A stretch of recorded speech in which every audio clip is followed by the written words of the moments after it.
सरगम के सितारे।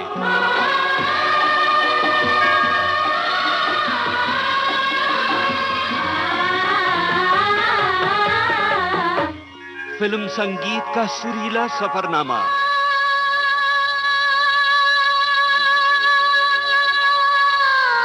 सरगम के सितारे।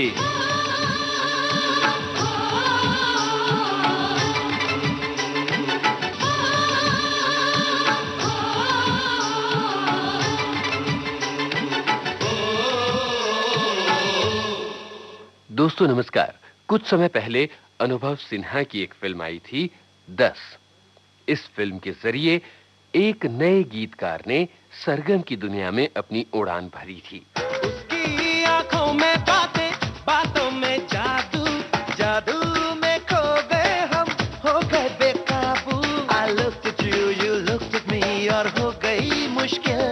And you became my destiny, तू ही मेरी मंजिल। बहाने करके ले गए दिल, ले गए। और ये गाने बड़े ही लोकप्रिय हुए थे। छम से वो आ जाए, छम से आ जाए, छम से वो आ जाए, मन पे छा जाए, छम से वो आ जाए, छम से आ जाए। वही गीतकार आज विविध भारती के स्टूडियो में हमारे साथ हैं। उनका नाम है पंछी जालौनवी। तो आइए सरगम के सितारे कार्यक्रम में पंछी जालौनवी से की जाए बात।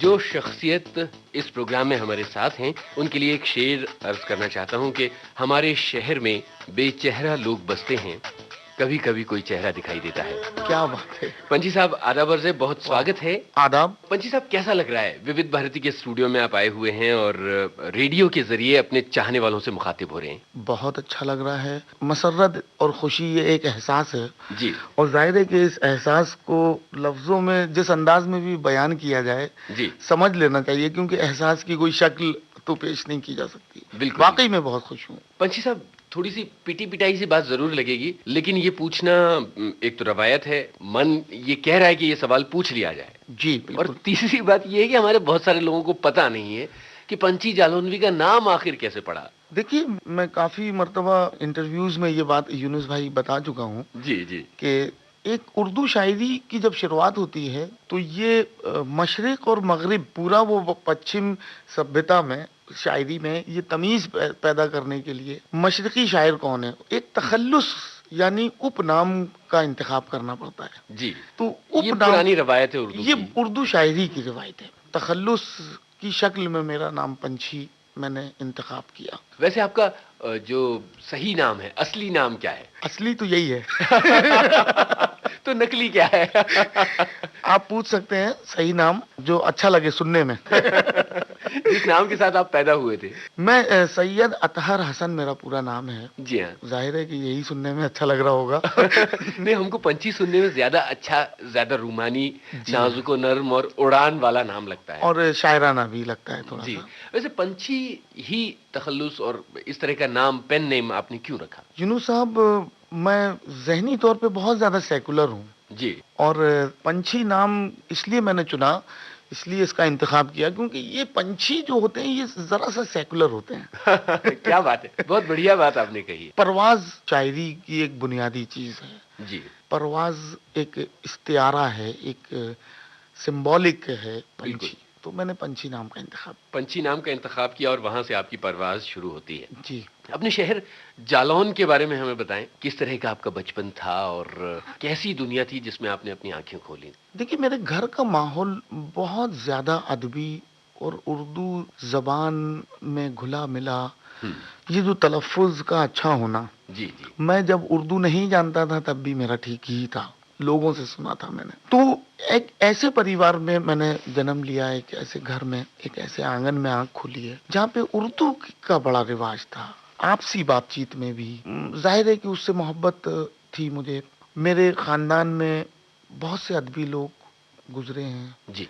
और उनमें मुजफ्फर शाहजहानपुरी बहुत नुमाया नाम है। तो मैं शायरी का जोड़ तोड़ का शौक रखता था, फिर बाद में ये जुनून की शक्ल इख्तियार कर गया। और जहां तक आपकी स्टडी की बात थी, तो वो और शायरी, इन दोनों में किस तरह का आंकड़ा था? देखिए, पढ़ाई तो मैंने जो भी की है वो मजबूरी में की होगी क्योंकि मुझे नहीं लगता है कि मैं बहुत ज्यादा पढ़ पाया हूँ, जी इसलिए कि सिलेबस में कभी दिल नहीं लगा। जी जी। कभी ये नहीं जानने की कोशिश की कि इतिहास ले लो तो बाबर कौन था, और ये अगर मैं बता भी दूंगा तो इससे जिंदगी का कौन सा मसला हल हो जाएगा। वाह। तो सिलेबस में दिल नहीं लगा, लेकिन उर्दू लिटरेचर, उर्दू शायरी बहुत ज्यादा पढ़ने का शौक था, और अच्छे अच्छे शोरा को मैंने पढ़ा, उन्हें समझने की कोशिश की। जहाँ मैं फंस जाता था या मुश्किल मरहला आ जाता था मेरे सामने, तो वालिद मोहतरम थे, उनसे मैं डिस्कस कर लेता था उसमें। मुझे शेर मुतासिर करते थे। जी जी। वो किसी के भी हो सकते होंगे। फिर दोस्तों अहबाब के सर्कल में मैं वो शेर पढ़ के अपनी धाक जमाता था कि ये फलाने का शेर है। जी जी। मौके आते थे उस तरह के। फिर बाद में मुझे पता चला कि नहीं यार, वो शेर मैंने जोश का पढ़ा था, और जोश तो बहुत बड़े शायर हैं, लिहाजा मुझे जोश को और पढ़ना चाहिए। तो इस तरह की बातें थी। बाद में मुझे पता चला कि ये फहरिस्त है भैया उस्ताद शोरा की, और ये फहरिस्त है इस अहद के शोरा की। वाह। तो ये इंतखाब रहा हमेशा। जी, तो आज आपके पसंदीदा शायर कौन है जिनसे आपको रोशनी मिलती है अदब की दुनिया में? देखिए, जदीद लहजे का मैं कायल हूँ। जमाने बदल रहे हैं, कदरें बदल रही हैं। तो मैं इन दिनों अहमद फराज साहब को बहुत पसंद करता हूँ।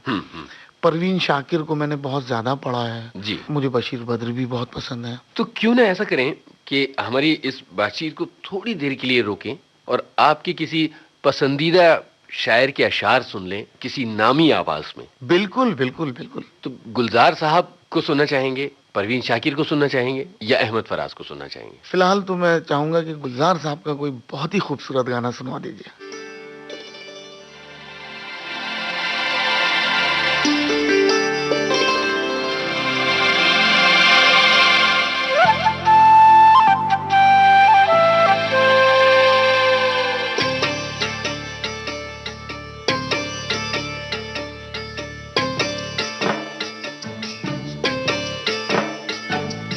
दिल का रसिया और कहाँ होगा,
मुंबई शहर की तरफ आपका आना किस तरह से हुआ, कब आप आए और किस तरह से आपने ये तय किया कि भाई आपको फिल्मों की दुनिया में या एल्बम्स की दुनिया में आना है? देखिए, मैं सिर्फ लिखता था। मुझे लोगों ने बताया कि मैं किस तरह का लिखता हूँ और मैं क्या क्या कर सकता हूँ राइटिंग में। उसमें मेरे वालिदैन का बहुत बड़ा सपोर्ट रहा, तो मैंने अपनी ख्वाहिश उनके दरबार में रखी, तो उन्होंने मुझे पूरा सपोर्ट किया। और मेरी जो भी जद्दोजहद का वक्त रहा, किसी तरह का वालिदैन, भाई बहनों और जो भी हमारे करीब के लोग हैं, कभी किसी ने मुझसे मुतालबा नहीं किया किसी तरह का। आमतौर पर ये मुतालबा ना करना कठिन चीज होती है। जी हाँ, ये मुतालबा ना करना मेरे लिए मदद साबित हुआ। आप ये भी कह सकते हैं कि यहीं से मुझे हरारत मिली कुछ कर गुजरने की। कैसे आपने ये फैसला किया था कि आपको आपका जो छोटा सा कस्बा, छोटा सा शहर है वो ठीक नहीं है और आपको कहीं और परवाज करनी है? देखिए, मैं बहुत अच्छी तरह से एक चीज जानता हूँ कि वो जो 95 था, उस वक्त मैं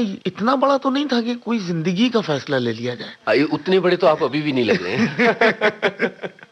कि जिंदगी से मुतालिक कोई ऐसा फैसला लिया जाए जी कि यहाँ से जाओ, एक परदेश है बॉम्बे, वहाँ रहो। बस मुझे ऐसा लगा कि या तो उर्दू फिल्मी शायरी ने मुझे मुतासर किया, मुझे भी लगा कि ऐसे गाने मेरे भी आने चाहिए, और मैंने डायरी दबाई, शायर बना। फिर यहाँ आने के बाद मुझे ये लगा कि मैं कहाँ आ गया। अच्छा।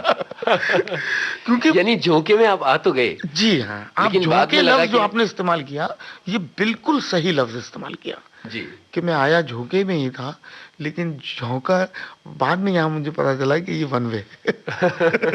मुझे वो एक शेर याद आ रहा है कि इस शहर को आती हैं सैकड़ों पगडंडियां, यहाँ से बाहर निकलने का कोई रास्ता नहीं।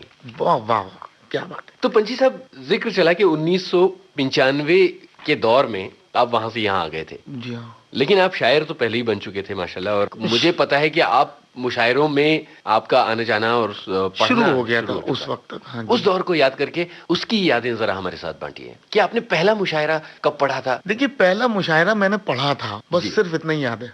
क्योंकि उस वक्त का जो मेरा जिस्मानी और जहनी जो इंतशार था मेरे अंदर, कि मैं माइक कॉन्शियस था, मैं पूरे बदन में एक थरथराहट थी, अच्छी खासी थरथराहट थी जी। मैंने परफॉर्म तो कर दी गजल, पढ़ तो दी, जो भी टूटा फूटा लिखा था, कौन दाद दे रहा है कौन नहीं दे रहा है, इधर उधर निगाह नहीं जा रही थी मेरी। लेकिन उसके बाद में मैं रोया बहुत। ये खुशी के आंसू थे? ये पता नहीं किस चीज के आंसू थे जी। मुझे ऐसा लग रहा था कि कहीं मुझसे तलफ्फुज की गलती तो नहीं हो गई, जबान की गलती, क्योंकि सामने सब दानिश्वर बैठे हुए हैं और सब मुझसे बहुत बहुत बड़े बैठे हैं जी। तो एक खौफ। लेकिन चूंकि नाम हमारा अनाउंस कर दिया गया था, लिहाजा मैं परफॉर्म करने तो मुझे जाना है। उसके बाद जो हमारे अंदर इंतशार रहा कुछ देर, तो वो यकीनन बयान कर पाना मुश्किल है मेरे लिए। उस दिन को याद करते हुए आज भी आपके दिल में कुछ नर्म और नाजुक सा महसूस हो रहा होगा? बहुत ही। वो दिन मेरी जिंदगी का बड़ा अहम दिन था कि मैंने अपने सफर की शुरुआत की थी। शाबाशी मिली थी और हमारे बुजुर्गों ने दी है हमेशा से और आज भी देते हैं। मैं उनकी बड़ी इज्जत करता हूँ। हमारे कस्बे में हमारे उस्ताद का इंतखाब किया मैंने।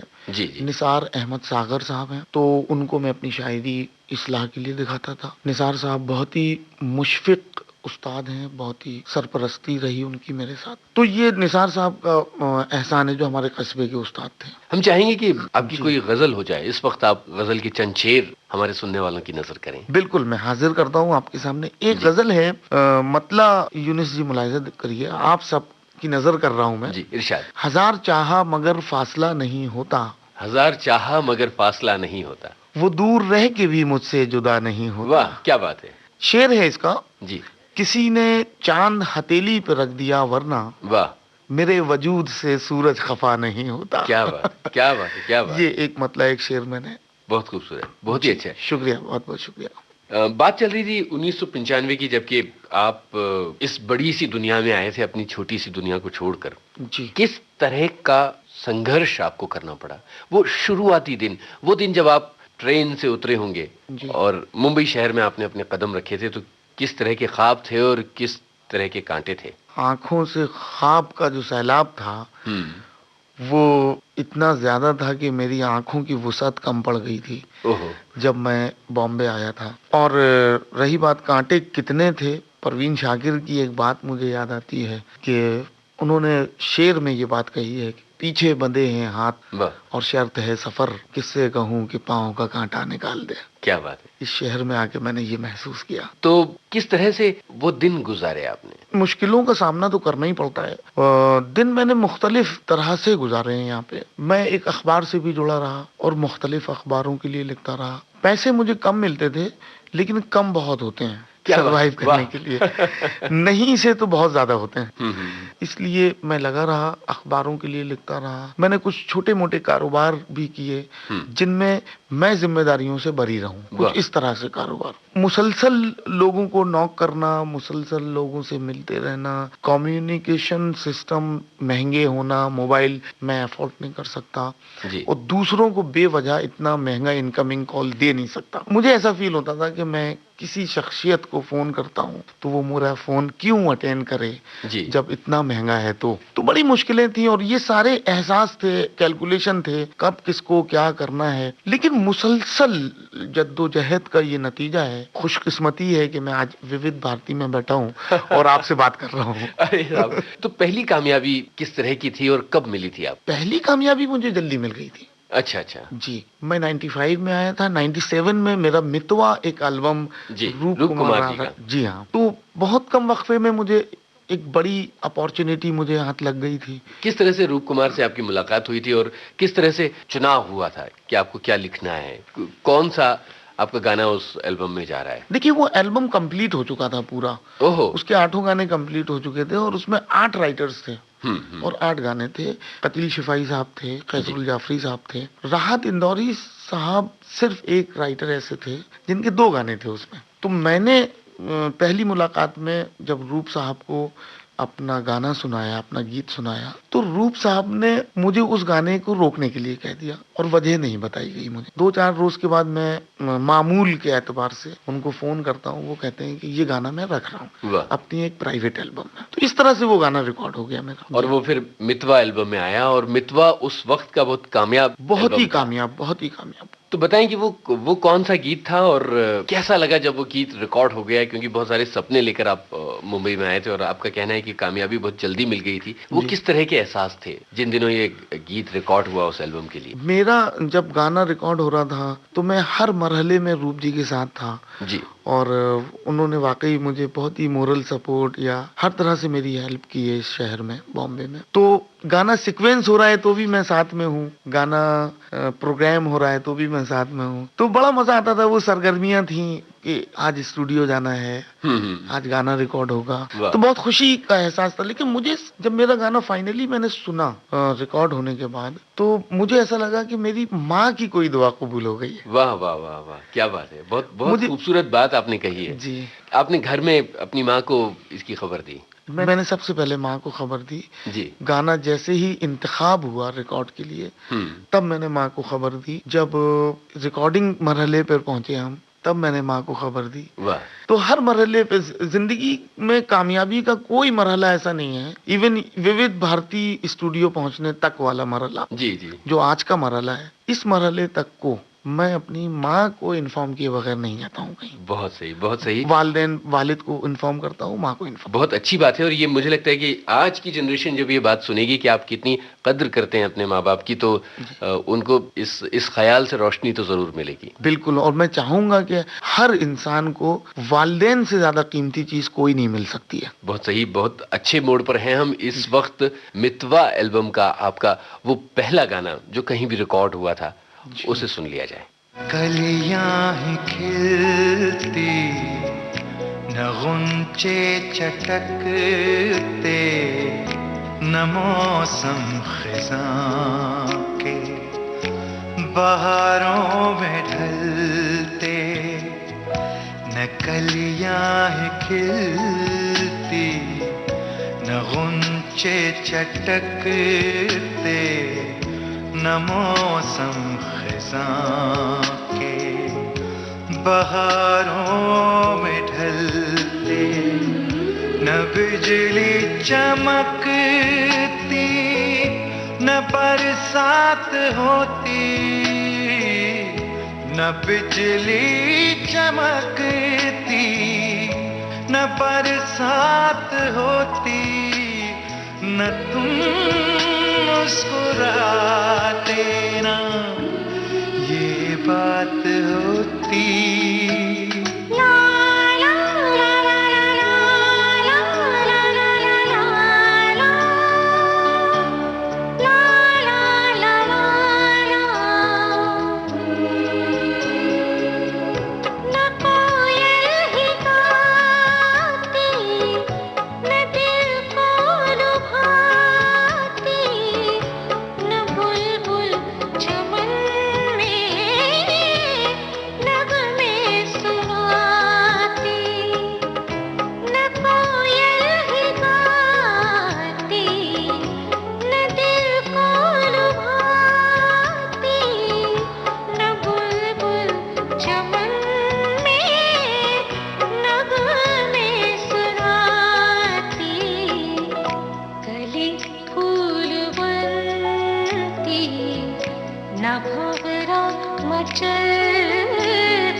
छाई न होती लाली तेरे लब पे छाई न होती तो सुर्खी शफक ने भी पाई न होती।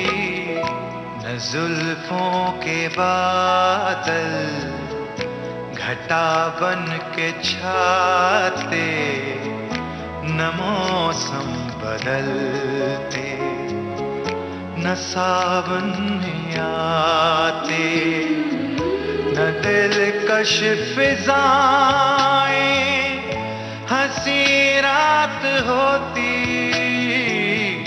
न दिलकश फिजाएं हंसी रात होती न तुम मुस्कुराते ना ये बात होती।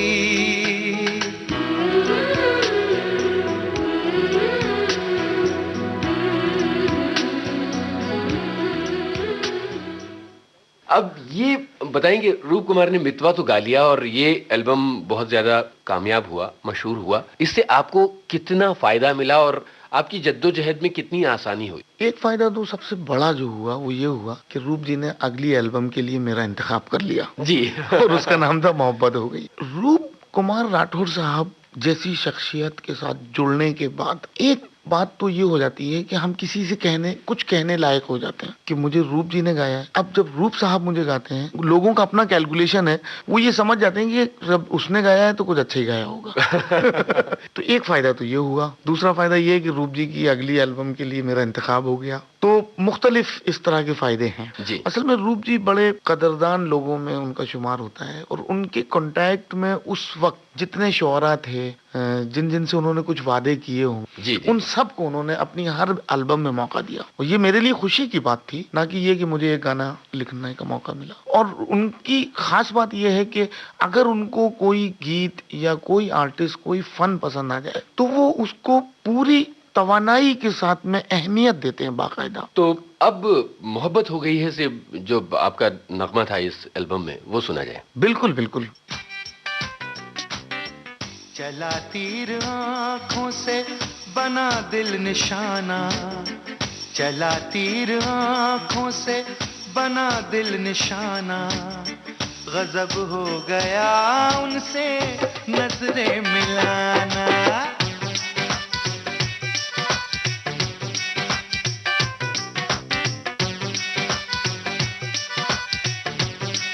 होए होए होए होए, चला तीर आंखों से बना दिल निशाना, गजब हो गया उनसे नजरें मिलाना।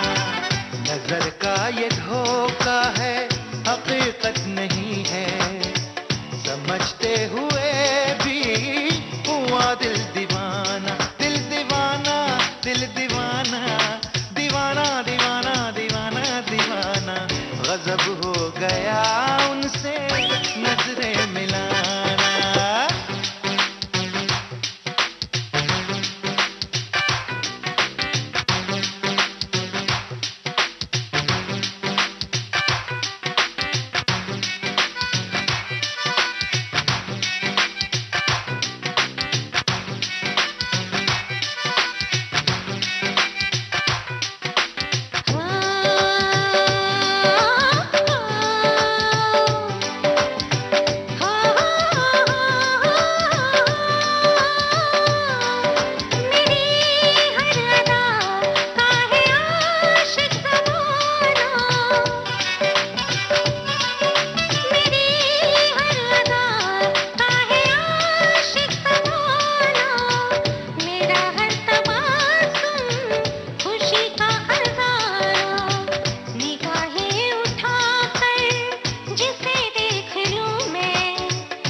चला तीर आंखों से बना दिल निशाना, गजब हो गया उनसे नजरें मिलाना।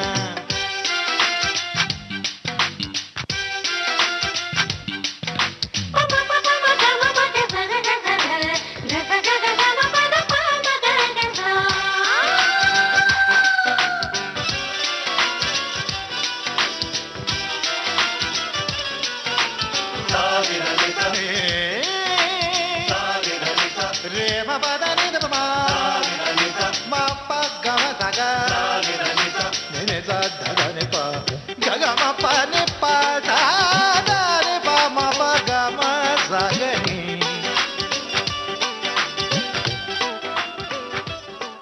सरगम के सितारे इस कार्यक्रम में आप सुन रहे हैं फिल्म जगत के युवा गीतकार पंछी जालौनवी से अपने इस दोस्त यूनुस खान की बातचीत। पंछी साहब कहते हैं कि या तो इंसान तब शायर बनता है जब उसके मोहब्बत की तमन्ना होती है, या तो तब बनता है जब उसका दिल टूट जाता है। आप कैसे शायर बने थे? मैं तो ऐसा है कि किसी का भी दिल टूटे मैं शेर कह देता हूँ। मैं अपना टूटने का इंतजार नहीं करता। वाह। तो एक मुशाहिदा है मेरा अपना जी कि दिल कहीं टूटे मेरा तो शेर हो गया। वाह वाह वाह। अच्छा, एक अदब की दुनिया है, एक कारोबारी दुनिया है, जहाँ पर आप फिल्मों के लिए या एल्बम्स के लिए लिखते हैं, तो दो अलग तरह की लेखनी है, दो अलग मिजाज हैं। आपको क्या लगता है कि आपके दिल के करीब कौन सा हिस्सा है आपकी लेखनी का, अदबी या कारोबारी? देखिए, बिल्कुल वाज़ेह तौर पर मैं ये कहना चाहूंगा कि अदब से जुड़ने के बाद अदब आपसे जुड़ा रहता है। वाह हमेशा। वाह वाह, बहुत सही। और कारोबारी शायरी ऐसी है, जब तक आप लोगों के दिल बहला पा रहे हैं तब तक लोग आपको एंटरटेन कर रहे हैं, उसके बाद लोग आपको पूछना बंद कर देते हैं और आप अपनी शिनाख्त खो बैठते हैं। ऐसी हमारे सामने मिसालें भी हैं। तो जाहिर है कि मेरा जो झुकाव है वो अदब की तरफ है। जहाँ से मेरी शुरुआत हुई थी वहीं से मैं इख्तिताम चाहता हूँ जी। लेकिन ये शहर है, समंदर के किनारे का बड़ा सा शहर, ख्वाबों का शहर, इस शहर में आके आदमी अदब से पीठ करके और कारोबार में इतना मगन हो जाता है कि उसके पास वक्त की और उसके पास ताकत की कमी हो जाती है। क्या आपको ऐसा कभी महसूस हुआ कि आप बहुत सारी ताकत एक दूसरी दुनिया के लिए जा रही है? नहीं, महसूस तो हुआ है। तो अगर वक्त की कमी हो गई है तो आप कम कहिए। अदब देखिए, अदब और कमर्शियल शायरी, यानी जो हमारे हम इन दिनों जिसमें मसरूफ हैं, इसमें बहुत जरा सा फर्क है। लेकिन उस फर्क की वजाहत बहुत बड़ी है। जरा सा फर्क ये है कि जब हम अदब में कुछ कहते हैं तो अपने लिए कहते हैं, जब कमर्शियल कुछ कहते हैं तो आपके लिए कहते हैं। वाह। तो इस फर्क की जब हम वजाहत में जाएंगे तो कई सफ़े हम भर सकते हैं इस पर। बिल्कुल। लेकिन फर्क सिर्फ इतना ही है कि अदब में मेरे सेटिस्फेक्शन के लिए करता हूँ, कमर्शियल में आपके सेटिस्फेक्शन के लिए करता हूँ। अच्छा, ये जो प्राइवेट एल्बम्स लिखने का सिलसिला है, ये तो आपका लंबे समय से चल ही रहा था जी। मतलब जब आपका पहला एल्बम आया मितवा, उसके बाद से, तो उसके बाद मोहब्बत हो गई है आया, उसके बाद के एल्बम्स के बारे में बताएं। रूप जी के अलावा जो मैंने म्यूजिक एल्बम्स किए, उसमें एक एल्बम 10 फिल्म के बाद आया था। राजीव गोस्वामी उसके सिंगर थे और प्रीतम ने उसका संगीत दिया था। जी जी। और गाना था मुझे मेरे यार से मतलब, मुझे बस प्यार से मतलब। ये तो बहुत मशहूर हुआ है भाई। जी हाँ। अच्छा खासा काफी हिट इसको है भी ये। सराहा गया और काफी पसंद किया लोगों ने। बस ये क्या करिश्मा है भाई। यहाँ पे मैंने गाने में भी लाइन रखी है, यू बिकेम माई डेस्टिनी। सही है। ये डेस्टिनी की बात है। हम गाने सिर्फ रिलीज करते हैं, उसमें से कुछ हिट हो जाते हैं। 10 के ही कुछ गाने नहीं सुनेंगे। 10 का तो ये सिलसिला कहाँ से शुरू हुआ था, मतलब ये 10 की कहानी का एक कहाँ है? अच्छी बात है। मैं जैसे लोगों से मिलता था, अप्रोच करता था अपने गीत सुनाने के लिए, इसी तरह से मैं अनुभव सिन्हा साहब जो इस फिल्म के डायरेक्टर हैं, उनको मैंने अप्रोच किया। उन्होंने मुझे बहुत सराहा, बहुत ज्यादा सराहा। और अनुभव सिन्हा साहब से मुताल्लिक मैं एक बात ये कहना चाहूंगा कि वो बहुत अच्छा दिमाग रखते हैं शेर समझने के लिए। अच्छा, क्या सुनाया था आपने उनको? मैंने उनको अपना एक गीत सुनाया था जिसका बिल्कुल भी उनके प्रोजेक्ट से कोई ताल्लुक नहीं था। मेरा गीत था, वो गांव से शहर गया है, देखो कब आता है, बात है। वक्त लेकिन ठहर गया है, देखो कब आता है। क्या बात है। तो जो इसका अंतरा था, तो वो बार बार मुझसे कह रहे थे सुनाइए सुनाइए सुनाइए। तो वो अंतरा ये था कि आंख से आंसू बह तो रहा था, जाते जाते कह तो रहा था, शाम से पहले घर आऊंगा, सबको तसल्ली दे तो रहा था, वाह नदी में सूरज उतर गया है, देखो कब आता है, वाह, वक्त लेकिन ठहर गया है। क्या बात है, क्या बहुत खूबसूरत। तो उन्होंने ये गाना सुन के मुझसे ढेर सारे वादे किए और ये सब, और उनको निभाया। मुझे बड़ी खुशी हुई। और 10 फिल्म का जो पहला गाना था, जो एक था, वो गाना फिल्म में किसी मजबूरी के तहत नहीं रख पाया गया। गाने के बोल क्या थे और वो रिकॉर्ड हुआ था किसकी आवाज में? वो गाना इस ऑडियो में है और हरिहरन साहब और माँ लक्ष्मी अय्यर ने गाया है। बंद आंखों से तुम्हें आंख भर के देख लें। जी जी। तो ये गाना 10 फिल्म की शुरुआत थी। इसके संगीतकार विशाल शेखर हैं जी। और विशाल शेखर पॉप की दुनिया से आते हैं।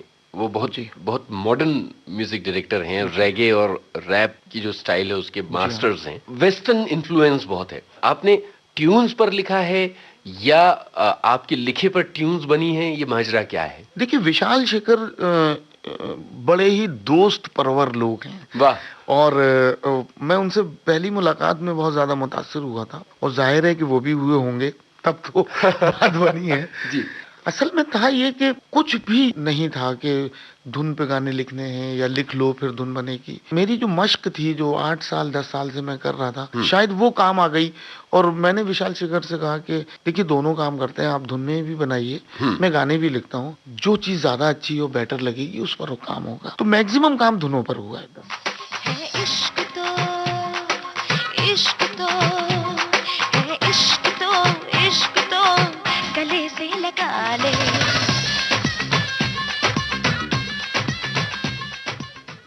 कितना मुश्किल होता है ये लफ्जों की इंजीनियरिंग है। वाह। ये तो एक बहुत बेहतरीन कोट है आपका कि हमेशा दुनिया को याद रखना चाहिए कि धुनों में शब्द पिरोना लफ्जों की इंजीनियरिंग है। जी हाँ। वाह वाह, क्या बात है। कुछ बताएं, कोई याद बताएं कि किस तरह से विशाल शेखर ने ट्यून दी थी और किस कसरत के साथ आपने उसमें लफ्ज पिरोए थे। 10 फिल्म के 2 गाने रिकॉर्ड हो गए थे जी। तब तक मुझे ये नहीं पता था कि इस फिल्म में है कौन कौन। मैं ये सोच रहा था कि मैं अगर ये पूछूंगा इसमें है कौन कौन, क्या स्टार्स क्या हैं, तो कहीं कोई बुरा ना मान जाए कि स्टार पूछ के गाना लिख रहा है। जब छम से गाना आया तब मुझे उसकी सिचुएशन नरेट की गई, तब उन्हें मुझे बताया गया कि वहां से संजय दत्त आएगा, फिर अभिषेक और शिल्पा डांस कर, तब मैं चौंकता जा रहा हूँ कि यार ये लोग हैं फिल्म में। तो वो चलता रहा, छम से वो आ जाए, ये कमाल है। मतलब ये जो छम से आना है, ये अपने आप में सारी बातें कह देता है। दिल कुछ कहता है, लब कुछ कहते हैं, बहके बहके से हम होते हैं, जो कहना चाहे वो कह भी जाए, ऐसे लम्हे तो कम होते हैं।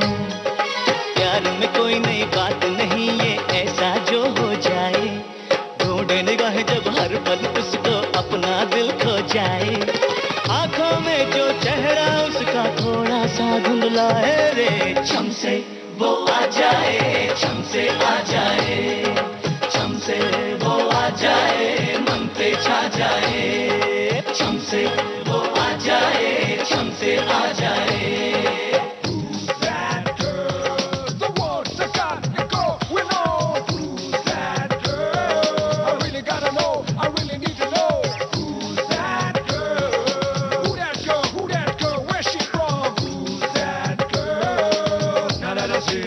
I gotta meet her.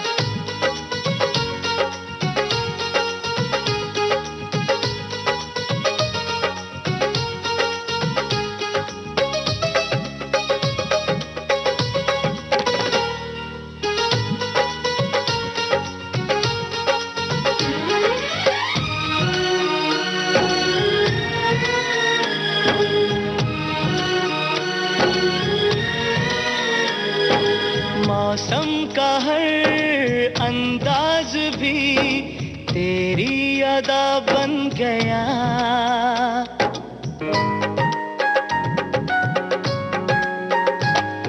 चाहत का ये एहसास भी तेरी वफा बन गया, तेरा चेहरा आंखों में, तेरा पहरा ख्वाबों में, कभी दिल की राहों में, ये होता है हो जाए रे, छम से वो आ जाए, छम से आ जाए, छम से वो आ जाए, मन पे छा जाए।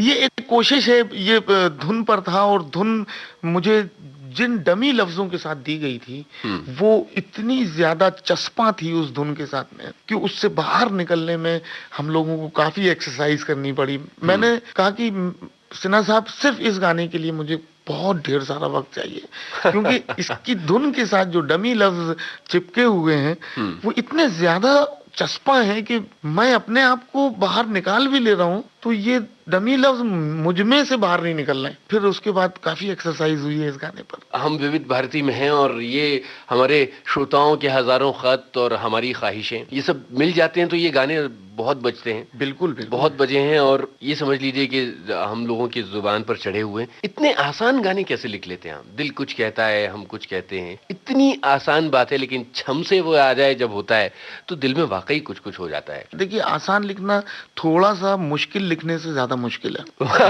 बहुत सही बात। और आसान लिखना जाहिर है कि मुश्किल है, तो मुश्किलों से गुजरना तो पड़ता है, उसके नतीजे आपके सामने हैं।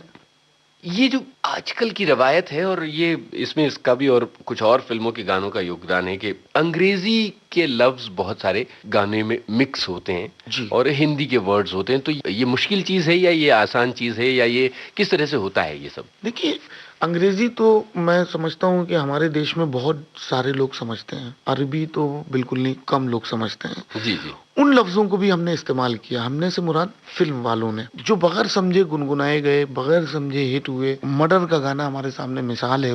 तो बहुत ज्यादा साउंड पर काम करते हैं कि यार ये जो भी चीज है क्या हमारे कान इसको कबूल कर रहे हैं, और यही सेंस होता है जो हमसे कुछ करवा लेता है। जी।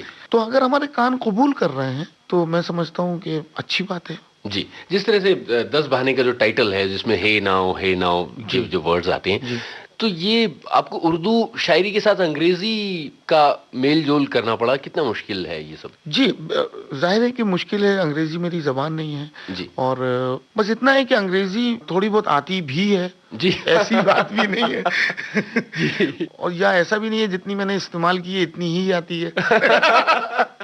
जी, तो जी। ये सारी बातें हैं। मुझे ऐसा लगा कि विशाल के साथ बैठा धुन पर, मैंने सीडी पर धुन ली और हेडफोन लगाकर धुन को अपने अंदर उतारा।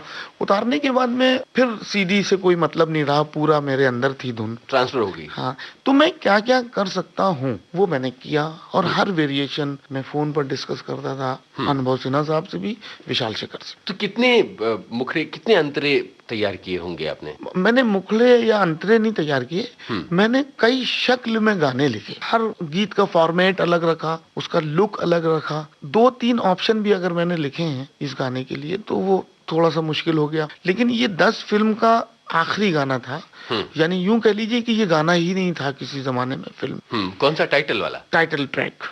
ये अचानक एक ख्याल सिन्हा साहब के आया कि एक गाना और रिकॉर्ड करना है, तो ये 20 दिन के अंदर शूटिंग के साथ कंप्लीट हुआ है। वाह वाह वाह वाह। और ये सबसे ज्यादा मकबूल मशहूर हुआ, मकबूल हुआ जी। और चार्ट्स में बहुत ऊपर तक गया।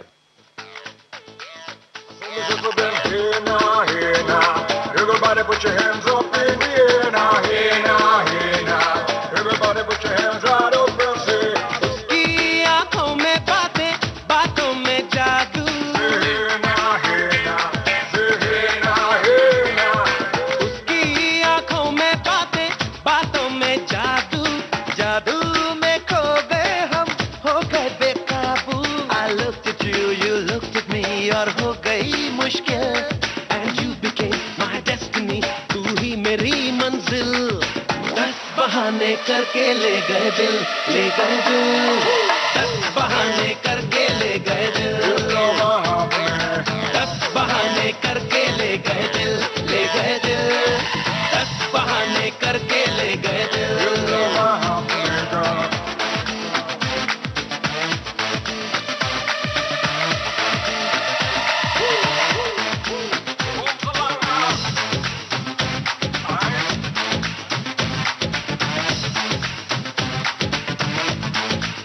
Here we go, say hey now, hey now.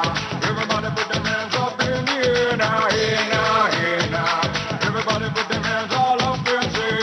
ये दिल तो पहले ऐसा नहीं था, किसने बहकाया ऐसा सपना दिखाया क्यों?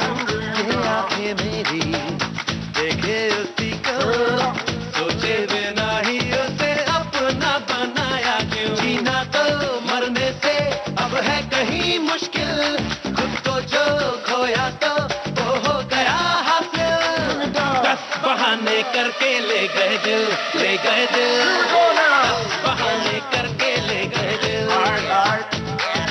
10 बहाने करके ले गए दिल, ले गए दिल। 10 बहाने करके ले गए दिल। उसकी आंखों में बातें, बातों में जादू।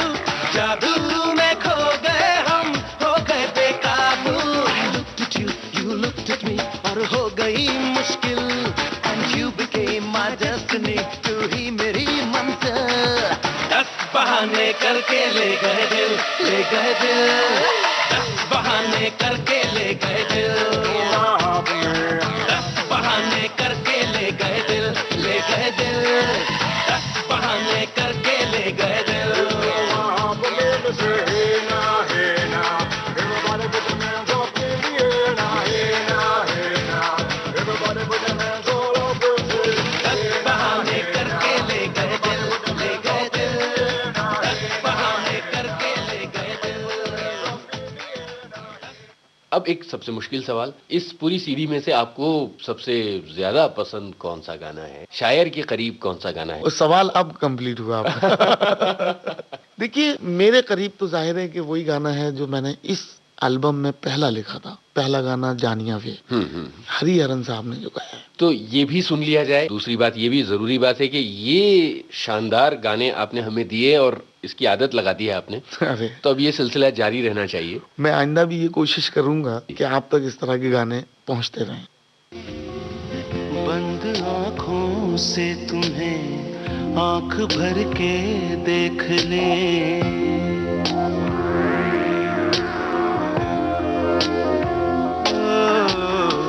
बंद आँखों से तुम्हें आँख भर के देख ले।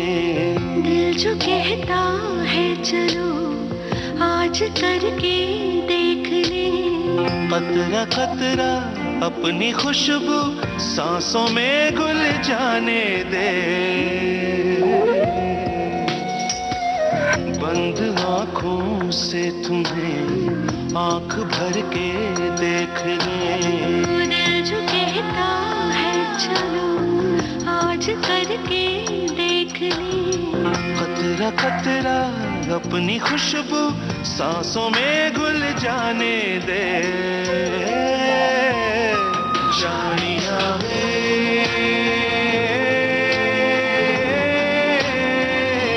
जानिया वे, जानिया वे, जानिया वे,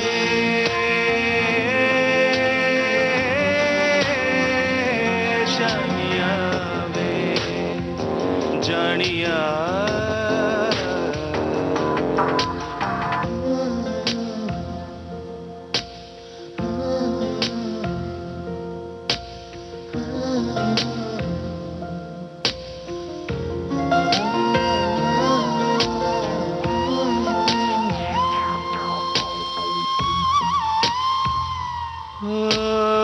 ये किस लिए इन आँखों में सिसक रही है बारिशें,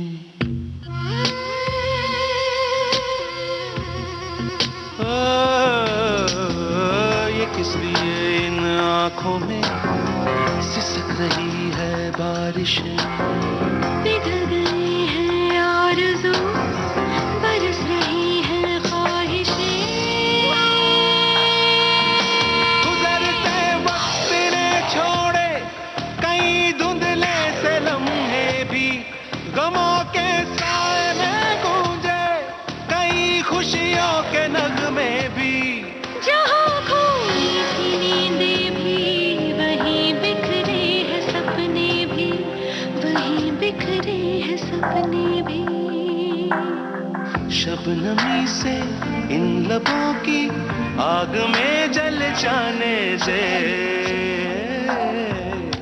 जानिया वे,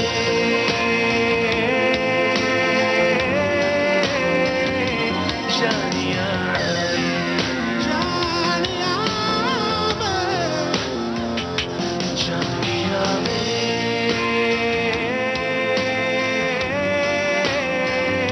जानिया वे। पंछी साहब, यहाँ वहाँ की बातें हो रही थी तो बातें हुई थी स्टॉप फिल्म की। जी अजय सिन्हा की फिल्म थी। आपने कहा था कि एक बहुत बड़ी तमन्ना इस फिल्म के जरिए आपकी पूरी हुई थी। जी हाँ, जी हाँ। अब हमारे सुनने वालों को माइक पर ये बताएं कि वो क्या तमन्ना थी, और जब वो तमन्ना पूरी हुई तो आपके दिल में किस तरह के ख्यालात थे? ये बड़ा तारीखी लम्हा था हमारी जिंदगी का कि स्टॉप फिल्म में मुझे गाना लिखने का मौका मिला। तारीखी लम्हा इस एतबार से भी था कि एक शख्स है जिसको शख्सियत कहा जाता है, और उर्दू गज़ल को जिसने मकबूले आम करने में उसमें मौसीकियत पैदा करके हम सब पर एहसान किया है, और उस शख्स का नाम है जगजीत सिंह। क्या बात है। जब मुझे ये खबर हुई कि इस गज़ल को, इस नज़्म को जगजीत साहब गाएंगे, तो मुझे वाकई ऐसा लगा कि मेरा कोई ऐसा ख्वाब पूरा हुआ है जिससे मैं मायूस या उदास हो चुका था। वाह। तो बड़ी खुशी हुई मुझे, और जगजीत साहब के मेयार को जहन में रखते हुए, उनके स्टेटस का ख्याल रखते हुए मैंने अपने तौर पे पूरी कोशिश की कि ये उस तरह की कुछ हो नज़्म। तो आइए सुनते हैं ये नज़्म फिल्म स्टॉप से।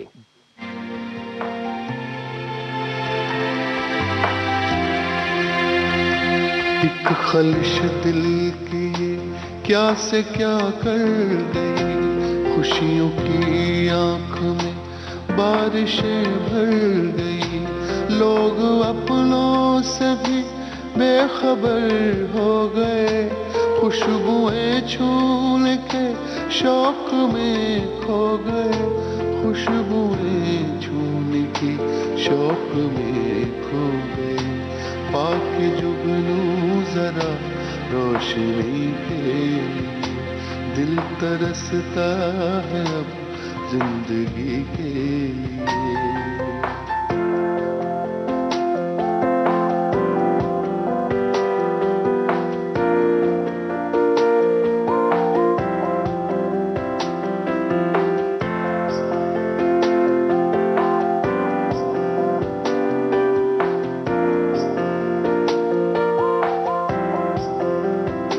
सुर्ख फूलों के जो नर्म साए मिले, अपनों की शक्ल में जो पराए मिले, सुर्ख फूलों के जो नर्म साए मिले, अपनों की शक्ल में जो पराए मिले, इनके पीछे जरा सोच के भागिए, कच्चे रंगों की है तितलियां देखिए, कच्चे रंगों की है तितलियां देखिए, एक पल ही मिला था खुशी के लिए, दिल तरसता है अब जिंदगी के लिए।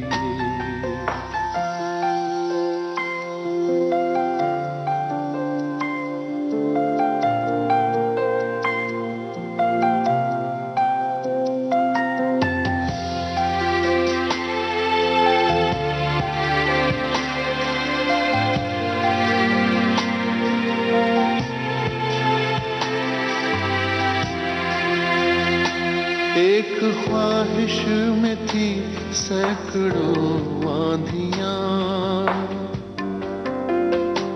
पल में बिखरे सभी रिश्तों के आशियां, एक ख्वाहिश में थी सैकड़ों आंधियां, पल में बिखरे सभी रिश्तों के आशियां,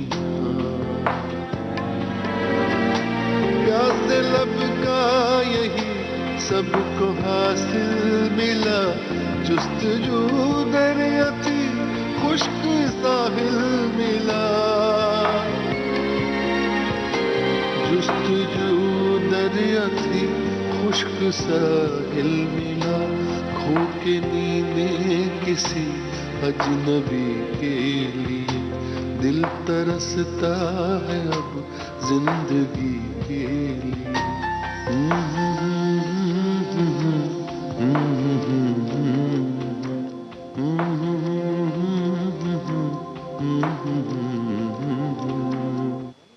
पंजी साहब, आने वाले प्रोजेक्ट्स के बारे में हमें बताइए, कौन कौन सी फिल्में और कौन कौन से एल्बम्स अब जनता के सामने आएंगे? आने वाले वो प्रोजेक्ट्स मैं बता रहा हूँ, जैसे एक मूवी है तथास्तु, और फिल्म शायद कुछ ही दिनों में आप देख पाएंगे, एक से बुरे दो फिल्म का नाम है। राजपाल यादव और अरशद वारसी हैं जी, और बहुत ही फुल कॉमेडी मूवी है। चैलेंज रहा होगा, चैलेंज रहा है मुझे, क्योंकि दलेर मेहंदी साहब ने उसमें कुछ गाया है, तो जाहिर है कि उनकी तरह का कुछ बल्ले और पंजाबी कलर देने की मैंने कोशिश की है। म्यूजिक किसका है? म्यूजिक उसमें रवि पवार साहब का है। एल्बम की दुनिया के जाने माने म्यूजिक डायरेक्टर, दलेर की एल्बम की दुनिया के उनके साथ उन्होंने काफी काम किया है। जी हाँ। यूं तो अनुभव साहब की एक दो मूवीज पर काम चल रहा है और डिफरेंट प्रोजेक्ट्स हैं जो बहुत ही इनिशियल स्टेज पर हैं जी, लेकिन मैं कर रहा हूँ फिलहाल। तो आपको कैसा लगता है पंछी साहब के करीबन 11 साल के वक्फे में क्या कितने ख्वाब पूरे हुए और कितने ख्वाबों की ताबीर बाकी है? बहुत ही टेढ़ा सवाल आपने पूछा है लेकिन सच्चाई से अगर बयान किया जाए तो सवाल आपका बहुत ही अच्छा है। कितने ख्वाब पूरे हुए, कितने ख्वाबों की ताबीर बाकी है। आपने ये नहीं पूछा कितनी ख्वाहिशें आपकी पूरी हो गई, फिर हजारों ख्वाहिशों में चला जाता मैं। सपने सिर्फ इतने ही देखे थे, ख्वाब सिर्फ इतने ही थे, देखने चाहिए जितनी आपकी आंखों की वुसअत हो। वाह, जितनी आपकी आंखों में जगह हो। मुझे बड़ी खुशी होती है जब मैं अपने गाने सुनता हूँ कहीं। मुझे ऐसा लगता है कि मुझे इस तरह के 100 गाने भी लिखने को मिल गए, इतने मकबूल तरीन जो अवामी सतह पर हों, तो मैं समझूंगा कि मेरी ख्वाहिश पूरी हो गई। बहुत सही। तो पंछी साहब, ऐसा हो नहीं सकता कि एक गीतकार और शायर विविध भारती के स्टूडियो में हो, माइक हो और हजारों लाखों करोड़ों सुनने वाले हों और हम आपको बिना कुछ सुनाए यहाँ से विदा कर दें? ऐसा हो नहीं सकता। भाई ये 1 घंटे से मुझे को सुन रहा है। अब आपके अशार को सुनेंगे। अच्छा, मैं नसरी नज्म, जिसको हिंदी में अतुकांत कविता कहते हैं जी, क्योंकि मेरा एक शेरी मजमुआ भी उस नाम से आएगा, तो एक नसरी नज्म मैं चाहता हूँ कि लोगों को सुनाई जाए। जी, इजाजत है? जरूर जरूर। नसरी नज्म है, उन्वान है इंतजार से आगे। वाह, कि आओ मेरी आंखों से अपनी याद के कंकर निकाल दो। क्या बात है। आओ मेरी आंखों से अपनी याद के कंकर निकाल दो कि मेरे खुश्क होठों पे हरफे आरजू की सीलन अभी बाकी है। क्या बात है साहब, क्या बात है, बहुत खूब। आओ कि मेरे खुश्क होठों पे हरफे आरजू की सीलन अभी बाकी है। आओ कि सांसों की बेकैफ आमदो रफ्त से ऊब चुका हूं मैं। वाह। आओ आके तोड़ दो इंतजार की हमेशगी को। क्या बात है, इतनी शिद्दत से किसी को बुलाएंगे तो भला कोई क्यों ना आए। बिल्कुल। और लेकिन अभी तक तो मुझे ऐसा लग रहा है मेरी शिद्दत में ही कोई कमी है। हम ये दुआ करते हैं कि पंछी जालौनवी की डाल पर एक पंछी और आए और उनकी जिंदगी में अपनी खुशबू बिखेर दे। बहुत बहुत शुक्रिया, आमीन। बहुत बहुत ममनून है कि आप हमारे स्टूडियो में तशरीफ लाए और इतनी प्यारी बातें हमसे की। श्रोताओं से यही कहना चाहूंगा कि एक शायर से बात करके दिल को बहुत सुकून मिलता है और शायद एक शायर की बातें सुन के आपको भी बहुत सुकून मिला होगा। बहुत शुक्रिया। बहुत बहुत शुक्रिया, बहुत बहुत शुक्रिया। फिल्म जगत के युवा गीतकार पंछी जालौनवी से आपने सुनी अपने इस दोस्त यूनुस खान की बातचीत। हमारी रिकॉर्डिंग इंजीनियर थी तेजश्री शेट्टे। विविध भारती की ओर से सरगम के सितारे कार्यक्रम को आपकी सेवा में पेश किया चित्रलेखा जैन ने। सरगम के सितारे।